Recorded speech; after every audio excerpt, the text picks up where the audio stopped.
से दूर हुई लता पुनः वृक्ष से लिपटती है, वैसे ही प्रभु हमारी दृष्टि भी, हमारे नेत्र भी आपसे क्षण दूर होके पुनः प्रभु आपके ही स्वरूप पे स्थित हो जाती है। और उस समय प्रभु जब ये पलकें बंद होती हैं और हमको लगता है कि मानो किसी ने गरम गरम लोहे की शलाका लेके हमारे नेत्रों को छुआ दी हो, ऐसी पीड़ा प्रभु हमको होती है। जैसे गोपियां भी कहती हैं ना, ब्रह्मा जी तो जड़ हैं, जड़ो दीक्षिताम। गोपियां भी कहती हैं कि ब्रह्मा जी तो 4 मुख और 8 आंखें वाले हैं, तो उन्होंने ऐसे बड़ी गलती क्यों कर दी? अरे नेत्र बनाने थे तो बनाए, पर नेत्रों के ऊपर ये पलकें क्यों बना दी?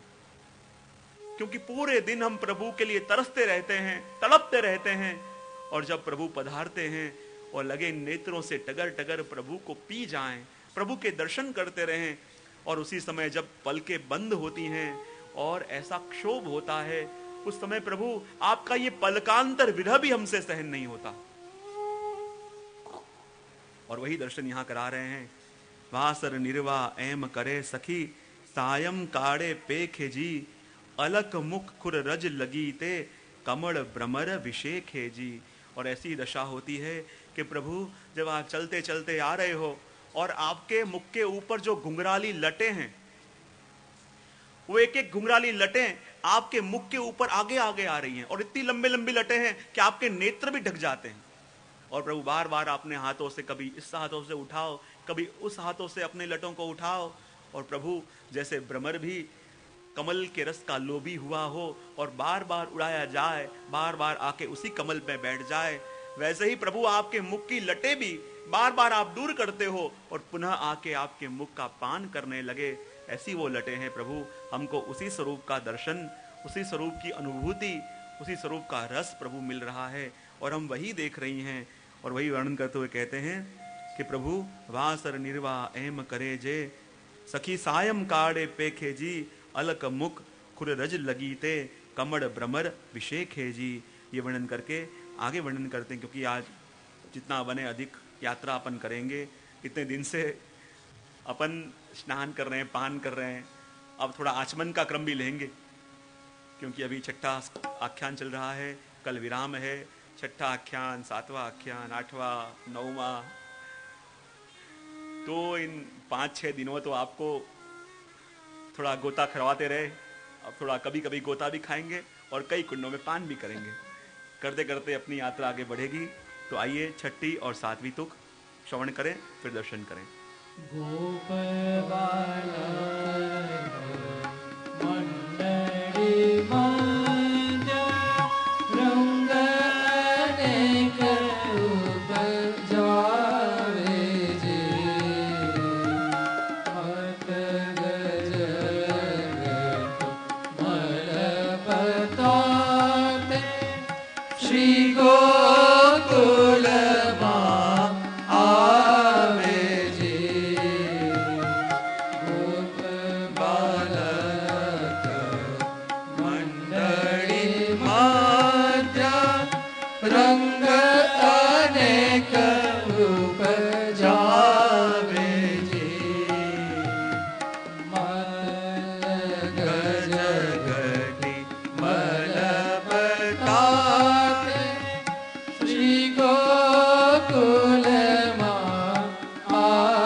बालक मंडली मध्य रंग अनेक उपजावे जी। ठाकुर जी अनेक अनेक अनुभव गोपों को करा रहे हैं। गोप बालक मंडली मध्य रंग अनेक उपजावे जी, मत गज गति मलपताते श्री गोकुल मा आवे जी। क्योंकि ठाकुर जी जब अपने सखाओं के संग, अपने गोपों के संग वन में विहार कर रहे हैं, और विहार करते करते प्रभु अनेक अनेक रसों का अनुभव इन गोपों को करा रहे हैं।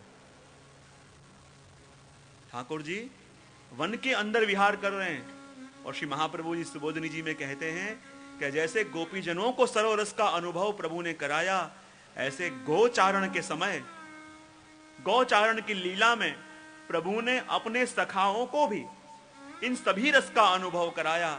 वर्णन करते हुए कह रहे हैं कि जब ठाकुर जी अपने सखाओं के संग विहार कर रहे हैं, और सुंदर वन है, और जहां वन के अंदर सुंदर विहार प्रभु कर रहे हैं, और मानो प्रभु के स्वागत के लिए पूरी प्रकृति सजी हुई है। डालियों ने अपने अपने पुष्पों को नीचे झुका के मानो प्रभु के स्वागत के लिए तैयारी कर दी हो। पूरी प्रकृति आज कला निधि का स्वागत करने को सज्ज है। और जब प्रभु पधारे, और प्रभु पधारते पधारते जब आए, और जहां सखा खड़े थे, सखाओं के आगे जाके छुप गए, और छुप के प्रभु ने चकोर पक्षी की आवाज में जोर से आवाज करी, और जहां चकोर की आवाज में प्रभु ने आवाज लगाई, और श्री महाप्रभु जी कह रहे हैं चकोर की आवाज सुनते ही सारे गोप सखाओं को श्रृंगार रस का अनुभव हुआ। क्यों?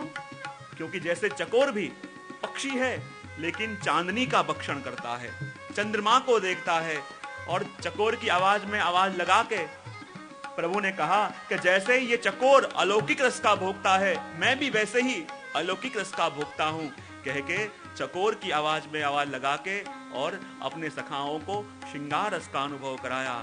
और जब धीरे धीरे सखा चलते चलते आए, हास्य विनोद प्रभु कर रहे हैं, कभी सखाओं के संग ऐसी ऐसी बात कान में कर रहे हैं, सखाओं को हंसी आ जा रही है।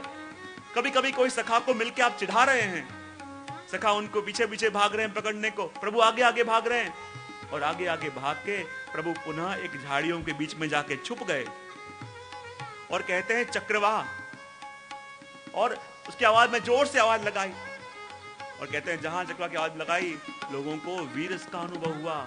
और बाद में ये पक्षी है चक्रवाह, कहते हैं वो प्रतीक है करुण रस का। क्यों? क्योंकि उसके युगल पति पत्नी दोनों पंछी एक दूसरे के संग संग नहीं रहते, अलग अलग रहते हैं। और जब उसकी आवाज में आपने आवाज निकाली, और कहते हैं वहां खड़े सभी गोपों को करुण रस का अनुभव हुआ। ठाकुर जी एक एक रस का अनुभव, गोप बालक मंडली मध्य रंग अनेक उपजावे जी, अनेक अनेक रंग यानी रसों का अनुभव प्रभु अपने गोपीजनों को, अपने सखाओं को भी करवा रहे हैं। चलते चलते गोप आगे बढ़ा रहे हैं, प्रभु संग में हैं, चलते चलते जा रहे हैं, और चलते चलते अचानक गाढ़ वन आया, और जहां गाढ़ वन आया प्रभु झाड़ियों के बीच में छुप गए, और वाघ और सिंह के रूप में आवाज लगाई, और जहां वाघ सिंह के रूप में आवाज लगाई, और आवाज सुनते ही सारे सखा डर गए, और उन्हें भयानक रस का अनुभव कराया। चलते चलते ठाकुर जी आगे गए, संग संग सखाए हैं, और जब आगे आगे आप गए तो वहां श्री गिरिराज जी की सुंदर तरहेटी आई, और जहां सुंदर तरहेटी आई, और सखाओं ने क्या देखा कि बहुत सारे सुंदर मयूर वहां नृत्य कर रहे हैं। और जहां मोरों को नृत्य करते हुए देखा, आकाश में काले काले बादल आ गए हैं, सुंदर मोर नृत्य कर रहे हैं। और जहां मोरों को नृत्य करते हुए देखा, क्योंकि मोर भी दो प्रकार से नृत्य करते हैं, एक तो मेघों को देख के, और दूसरा अपनी मोरनी को देख के। मेघों को देख के जो नृत्य करते हैं वो खेल प्रधान है, और मोरनी को देख के जो नृत्य करे वो रस प्रधान है।